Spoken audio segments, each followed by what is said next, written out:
Hello guys, good day po, maayo buntag at magandang araw po sa lahat. Eto nga guys, itutuloy natin yung ating coin hunting series dito sa ating halagang 3,350. At ito, meron na lang tayong 1,000 pesos dito na 20 pesos. At sana makahunt na tayo dito ng year 2021. Nakaka-2,000 na tayo guys, so wala pa rin tayong nakukuha na year 2021 dito sa 10 piso. Ay dito sa 20 pesos na ating hinahanap. So baka nandito siya guys sa ating huling batch na 1,000 pesos ulit. So uubusin na natin to guys lahat. Tignan natin kung makakahunt tayo dito ng year 2021 dito sa 20 pesos na to. So sana nandito na yung ating hinahanap na year 2021. So tignan natin. At syempre, kapag may na-encounter tayo dyan na year 2019, so kukunin natin yan. At saka yung year 2020 na upper mint mark, so kukunin natin yan kung meron tayong makukuha. At sana pala rin tayo ng error dito. Mas maganda sana kung yung error yung makukuha natin bago yung year 2021. So, tignan natin, baka nandito na yung ating hinahanap.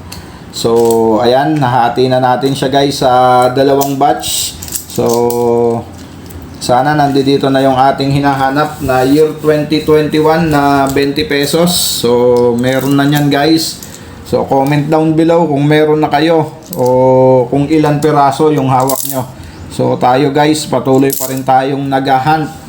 Dahil wala pa ako niyan, mas maganda sana kung makakakuha na tayo para syempre bago yan, dapat meron tayo niyan. So tara guys, umpisahan na natin tong ating coin hunting sa year 2021 dito sa 20 pesos at syempre yung ating lagayan. Ayan. At ang ating first coin, year 2020. Na lagpas kwelyo yata ito guys, so silipin lang natin. So ayan, lagpas kwelyo, so itatabi natin dyan. Papakita ko lang sa inyo guys kung makakailang piraso tayo na lagpas ang kwelyo. Okay, year 2020 na low mint mark, so common. And next coin 2020 na low mint mark, at silipin ko lang. At hindi naman siya lagpas kwelyo, kaya dyan na siya. Okay, at maraming salamat din po sa mga kapwa ko coin hunter at coin collector. So maraming salamat po sa suporta dito sa ating channel. At proceed na nga tayo guys, year 2020 na low mint mark pa rin. And next coin natin, year 2020 na low mint mark pa rin. So, common. And next coin natin, year 2020, upper mint mark yata ito guys. So, sisilipin ko lang, di ko ganong makita. So, ayun, nakadali nga tayo guys, upper mint mark. So, ayan o. Ayan po yung kanyang mint mark. So, nakadali tayo ng isa. Okay, diyan ka sa tabi. At baka siya na rin yung ating i-update. Okay, next coin, year 2020. Common. And next coin natin. So, silipin ko lang guys. So, hindi naman siya lagpas ang kwelyo, kaya dyan ka na. At ang ating next coin, year 2020 pa rin. And we have another year 2020 na lagpas ang kwelyo. So, diyan ka. And 2020 na low mint mark. Napakaganda oh. Okay, diyan ka lang. And year 2020 na lagpas na naman ang kwelyo guys. So, diyan ka. Yan, nakakatatlo na tayo. At ito pa ang isa. Napakalaki ng kanyang pagkakalagpas. So, silipin ko lang guys.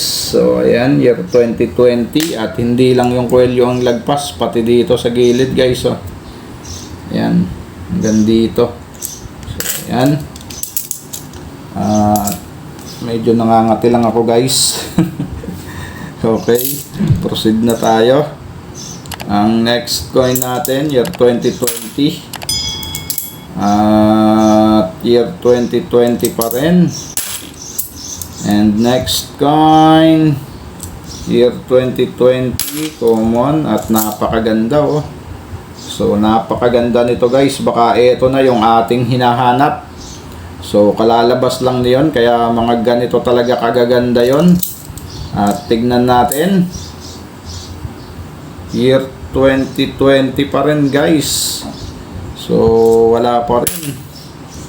Next coin natin, year 2020, nalagpas ba ang kwelyo? Silipin lang natin. So lagpas siya, kaya lang kapiraso lang, kaya hayaan na natin doon.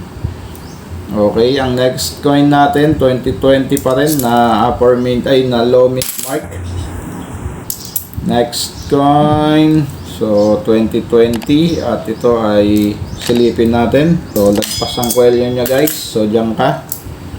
At ang ating next coin, another 2020 na low mint mark.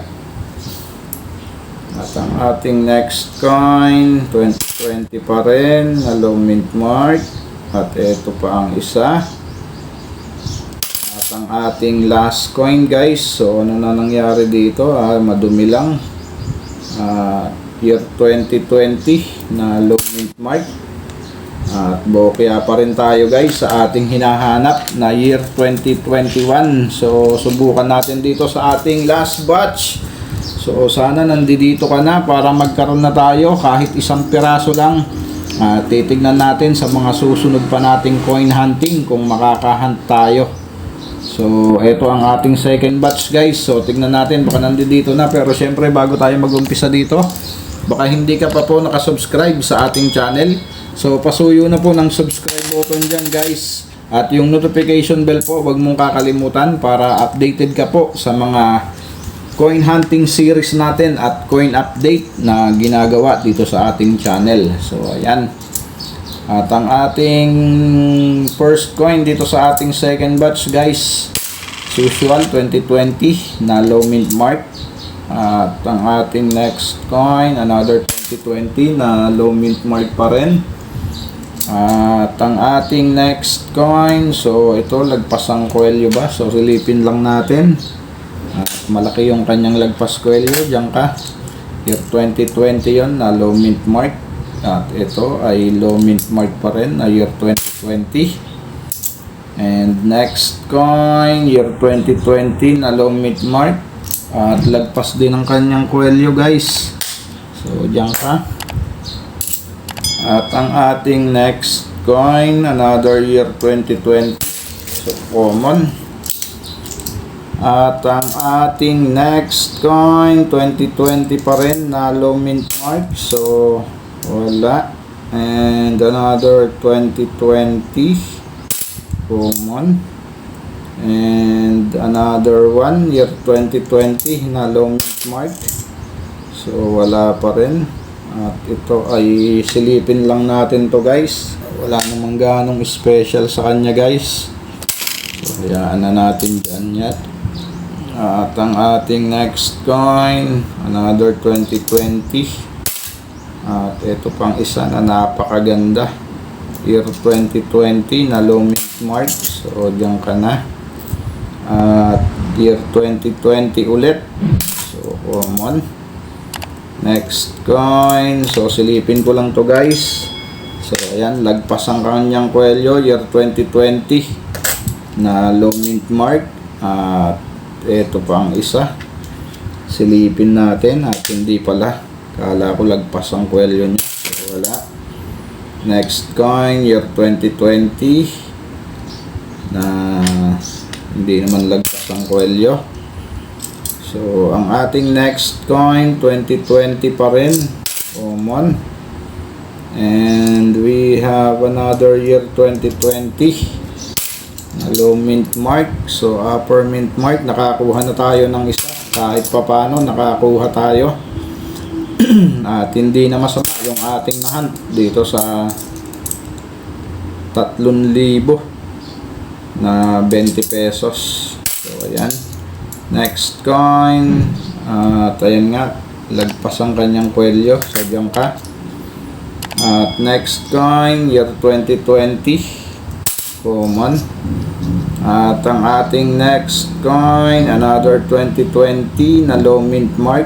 So, common. At last 2 coin tayo guys.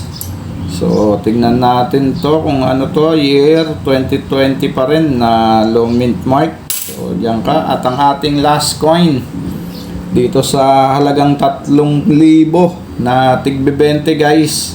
So, ayan, lagpas ang kanyang kwelyo, year 2020. At ayun nga, kaya tayo guys sa hinahanap nating year 2021 at nakahunt naman tayo na ang ganda pa ng kondisyon na year 2020 na upper mint mark. So ayan ang ating nahunt dito sa ating 20 pesos. At yung year 2021 wala pa rin, kaya tayo. So subukan natin sa mga susunod nating coin hunting series dito sa 20. At ito ang ating nahunt sa halagang 1,000 na lagpas kwelyo, 2, 4, 6, 8, 10. So 10. Hindi bumababa sa 10 pieces sa kada 1,000. So at ito ang nagpanalo sa ating coin hunting year 2020 na upper mint mark. So alamin natin guys ang status nito ngayon 2024, ang upper mint mark na year 2020. At punta lang tayo dito sa ating kaibigan na si Mang Google. So ayan, at type lang ulit natin dyan ng 20 piso NGC Numista. So ayan, at ayan na nga, at diretso na nga tayo guys sa ating i-update na year 2020. Ayan, diretso na tayo dyan. At ayan guys, ang ating i-update, meron siyang 5 variation na year 2020 guys. So ayan o. At ang ating nahunt, so dito tayo sa Edge 2. Ayan, na high mint mark. So mayroon siyang frequency na 9%. At ayan, at ang kanyang collector's value guys o price appraisal na nakalagay dito sa Numista sa extra fine condition. So ayan, 160 pesos na. Extra fine pa lang yan guys. So what if kung ang hawak nyo ay AU condition or uncirculated? So baka pumalo ng 200 plus yan guys sa uncirculated.